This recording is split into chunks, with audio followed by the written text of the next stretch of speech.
Magandang araw mga kaguhit. Itong ginagawa kong landscape green painting ang ibahagi ko ngayong araw na to, no? O paano ko ginagawa to, full video na po to.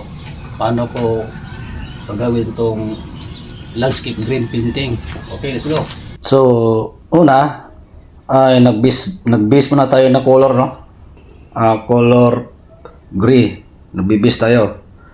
So, gibibis ko lahat tapos gi-cross ko, and then dito naman tayo sa light ng yellow, no? Nagmi-mix ako ng ano diyan, white, unting blue at saka maraming yellow.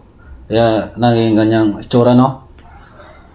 So, after dito na ba sa kabila, kasi dito yung kahoy na yon, may kahoy dito sa reference mayroong kahoy, kaya nilagyan ko. So dito ay naglagay ako ng solid green dark, no? Kasi nag-shadow tayo. Lahat ng may shadow ay nagbibis tayo ng dark green. Ayan, lahat na may shadow nilagyan ko ng solid green. Ito lahat, at saka mamaya patong tayo ng solid black na naman. Ayan. So ito ay ano pala, ano, sketch lang muna tayo. Yung first coating pa to lahat. So may second batch pa tayo dito, o patong-patong na lang ng mga dahon-dahon ng mga leaves. Yan, no? Ayun ang original ya. So first coating at saka wala ko tingnan ang mga details natin, no? Yung mga leaves. Okay, tuloy tayo.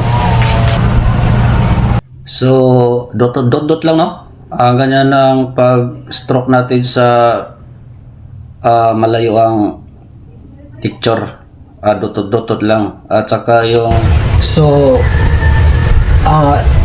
ikatlong basa po to, no? Ikatlong patong details na, no? Ang ating ikatlo ay details. So gagamit tayo ng brush na maliit. Yun, 0.02 ang dulo. Ito ang atong i-details natin kasi napaka super details to niya, no?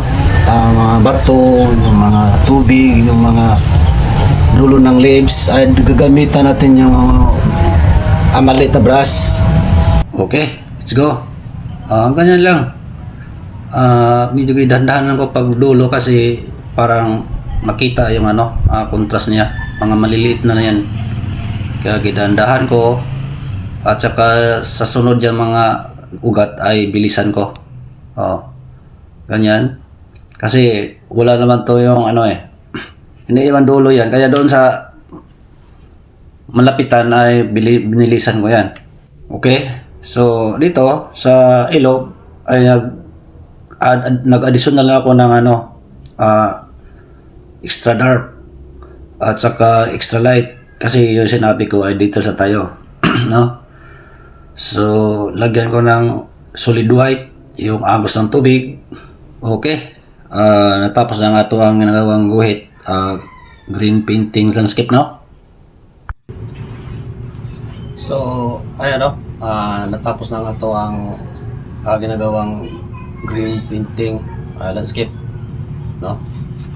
So talagang full green po siya yung natin, background, at maganda yung mga mga baba at saka yung mga big tree. Okay, kung nagustuhan mo tong video na to ay paki-like. Malaking bagay namin yan, mga small content creator. Maraming salamat.